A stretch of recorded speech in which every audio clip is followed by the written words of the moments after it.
Welcome to A Guide to Every Deck in Modern. Today we're looking at Mesmeric Orb Combo. Mesmeric Orb Combo is an Esper-based combo deck that wins usually via the graveyard and is enabled by Mesmeric Orb. Mesmeric Orb is a 2-mana artifact that mills a player whenever they untap a permanent. The steps to completing the combo involve filling the graveyard with cards like Orb, Faithful Mending, Tainted Indulgence, and Shadow Prophecy. Looting effects also help bin cards you don't want in your hand, such as Fatestitcher. Eventually, you'll mill over at least 2 Fatestitchers. With Orb in play, you can unearth both of them and have each one untap the other infinite times, milling your entire library. From there, you can cast Thassa's Oracle or, in the more likely scenario that Oracle is in the graveyard, reanimate it with Unburial Rites. Mesmeric Orb has the great benefit of assembling all the pieces you need by itself, provided you can buy enough time. As long as you have the counterspells and removal to stall the opponent, Orb will eventually mill over 2 Fatestitchers. There are a number of fail states to contend with, which is where the rest of the deck comes in. First, while it's technically possible to win on turn 3, you're far more likely to only have the necessary resources to combo by turn 4 or 5. This means opposing decks have plenty of time to race or disrupt you, which is where the deck's various removal and counterspells are needed. Among these, 3 Fairy is always a solid card, getting rid of pesky permanents, slowing down the opponent, and protecting your permanents on your combo turn. Second, Modern has a prevalence of efficient, all-purpose removal, and the combo usually requires Mesmeric Orb, a 2-mana artifact, to be in play.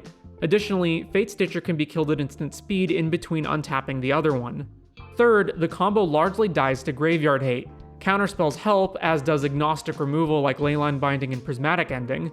Ray of Revelation out of the sideboard should basically always come in against white decks. Lastly, there will sometimes be cases where the combo fails even if you mill your deck.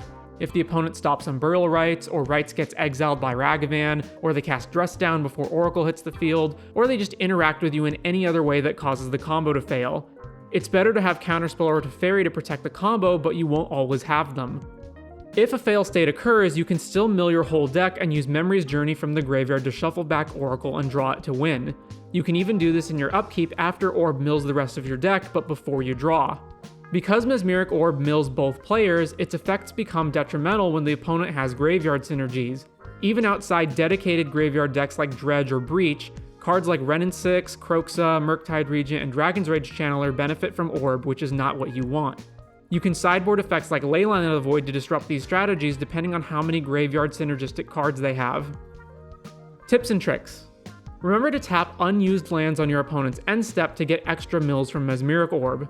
Mesmeric Orb can be a liability in certain situations, such as if your opponent controls a Dothy Voidwalker or unlicensed Hearse. In these situations, minimize the amount of cards you're milling until you find an answer to them. If you want a combo but your opponent controls an effect that requires tapping, such as Hearse, you can unearth Fatestitcher and tap down Hearse before continuing to mill. Similarly, you can use Fatestitcher to tap down an opponent's land to prevent them from having the mana to interact with you. When they float mana in response, just go to the next phase. In longer games, a hard-cast Fatestitcher can be used to buy time by tapping down attackers. Remember that Thassa's Oracle also scries and can block. If you play Oracle early, you can pick it up with Teferi. While you usually want to fetch off-color Triomes early to enable Domain anyway, keep in mind that you likely only have a single color source for certain things, like the flashback on Memory's Journey and Ray of Revelation. I hope you've enjoyed this look at Mesmeric Orb Combo. I want to thank my fellow players in the Magic community for whom sharing their experiences helps make these guides possible. You can find additional resources, such as an up-to-date deck list, in the description. If you think I left out anything important or got something wrong, please leave your thoughts in the comments, and stay tuned to see what deck we look at next time.